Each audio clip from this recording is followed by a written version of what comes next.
Kalau menurut kalian bangsa dan ras yang paling unggul di muka bumi adalah Amerika? Bukan. Rusia? Bukan juga. Jerman? Inggris? Prancis? Juga bukan. Cina? Apalagi? Bukan guys. Menurut ahli DNA dari Oxford University, Stephen Oppenheimer, pada acara bedah bukunya berjudul Eden in the East, Surga di Timur, bahwa induk peradaban manusia modern bukan berasal dari Mesir, bukan dari Mediterania, dan tidak juga dari Mesopotamia, bukan pula dari Barat apalagi Cina, tetapi peradaban manusia modern justru dari Indonesia. Iya guys, bangsa ini merupakan pewaris tunggal kejayaan bangsa-bangsa besar di masa lalu. Dan agaknya, Profesor Arício Santos dari Brasil pun selaras dengan teori Oppenheimer. Dalam buku Atlantis The Lost Continent Finally Found, ia menyatakan bahwa titik Atlantis itu ada di Sundaland. Jadi guys, kita tidak pantas bersikap kerdil dengan memelihara sindrom inferior akut alias rasa minder terhadap bangsa luar. Kenapa? Karena nenek moyang kita dulu adalah bangsa yang unggul. Nenek moyang bangsa-bangsa. Jelas ya guys? Lantas, kenapa ada sejarawan menyebut bahwa nenek moyang kita itu tidak beradab, bodoh, penyembah berhala? Itu faktor penjajahan atau kolonisasi guys. Yakni pembodohan, pengaburan, dan pembengkokan sejarah oleh kaum penjajah. Menurut Juri Lina dalam buku Architect of Deception, Secret of Freemasonry, ada 3 cara melemahkan dan menjajah suatu negeri. Pertama, kaburkan sejarahnya. Kedua, hancurkan bukti-bukti sejarah bangsa itu hingga tidak bisa lagi diteliti dan dibuktikan kebenarannya. 3, putuskan hubungan mereka dengan para leluhur dengan mengatakan bahwa leluhur itu bodoh dan primitif. Guys, sejarah Nusantara ini dibikin oleh kaum penjajah seolah-olah hanya dimulai dari era kemerdekaan atau paling jauh di era Raja-Raja Nusantara dulu versi penjajah. Tahu nggak sih guys, ribuan tahun lalu Nusantara terbagi dalam 3 era loh. Era pertama disebut era Wangsa Keling. Wangsa artinya bangsa, sedang Keling artinya kuat. Jadi Wangsa Keling maksudnya adalah bangsa yang kuat. Konon di era ini, leluhur kita berekspansi hingga Kamboja, Vietnam atau Indochina, Thailand, Burma, Sri Lanka, India, sampai ke Madagaskar. Raja yang terkenal bernama Shailendra. Tulisan yang dipakai adalah huruf Talawa, di mana modelnya menyerupai huruf Mesir kuno dan Israel. Pusat pemerintahan di sekitar Jogja sampai ke wilayah Dieng.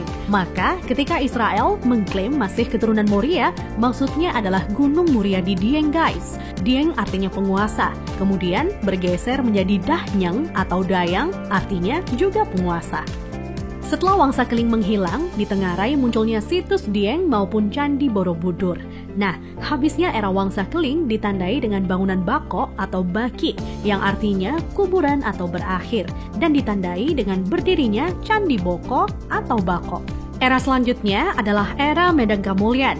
Medang artinya kemajuan dan Kamulyan artinya kemuliaan atau kejayaan. Bahwa Medang Kamulyan zaman kemajuan terutama bidang keagamaan. Agama lebih dititik beratkan dalam sistem pendidikan terpadu mulai dari lingkup kecil hingga besar. Rajanya yang terkenal adalah Ratu Boko. Di era itu merupakan cikal bakal munculnya huruf Sangsekerta yang dikenal oleh Aji Saka. Aji artinya sesuatu yang dihormati dan Saka artinya penyangga, caga atau tiang. Nah, tiang jika bergeser ke Cina menjadi tian atau Tuhan.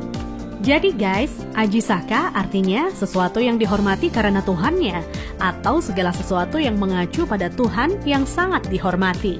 Kemudian huruf-huruf tadi akhirnya menjadi bahasa Sangsekerta. Jadi guys, Sangsekerta itu asli berasal dari bumi Nusantara atau Indonesia, bukan dari India. Kenapa? Di India tidak ada kata-kata sang. Jika berbasis kata sang, justru lebih dekat ke Cina. Contohnya Chiang Kai-shek, di mana Chiang oleh bangsa Cina dibaca sang. Jadi guys, sang itu berasal dari bahasa asli Indonesia tempo dulu, yakni bahasa Saka. Huruf yang dipakai di era Ratu Boko adalah Sangsekerta. Iya, kerta artinya 4, sedang sang asal kata wangsa atau bangsa. Jadi, Sangsekerta itu 4 bangsa yang meliputi antara lain, pertama, bangsa Qin yang meliputi bangsa Cina sendiri, Vietnam, Laos, dan Kamboja. Kedua, bangsa Thai meliputi Burma dan Thailand. Ketiga, bangsa Afrika, yakni Madagaskar, Sri Lanka, India, dan lain-lain hingga Mesir disebut sebagai bangsa Afrika. Keempat, Bani Jawa yang terdiri atas bangsa atau suku Jawa, Sumatera, Papua, sampai Kepulauan Polinesia dan Hawaii. Hingga kini, Sangsekerta kuat pengaruhnya di India dan Sri Lanka. Dari keempat bangsa tersebut, penguasa yang terkenal ialah Ratu Boko. Jika keempat unsur bangsa itu digabungkan, maka timbul istilah Nuswantara atau Nusantara. Nusa artinya pulau, antara artinya jarak, maka makna Nusantara adalah bangsa yang hidup di pulau-pulau yang tersebar dari Kepulauan Polinesia di ujung timur hingga wilayah Madagaskar atau Afrika.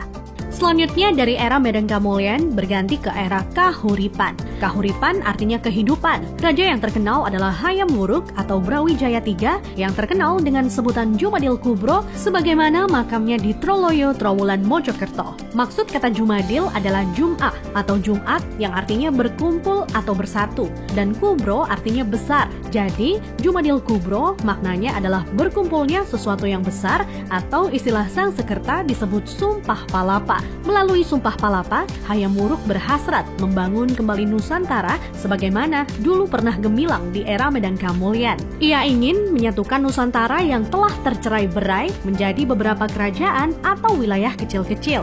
Dan patih yang melegenda adalah Gajah Mada.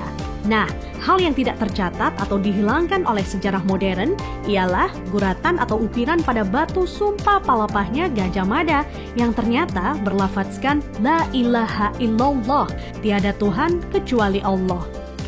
Itulah guys catatan yang hilang dari sejarah leluhur kita yang menurut Arisio Santos. Leluhur kita merupakan nenek moyang bangsa-bangsa. Thanks to watching.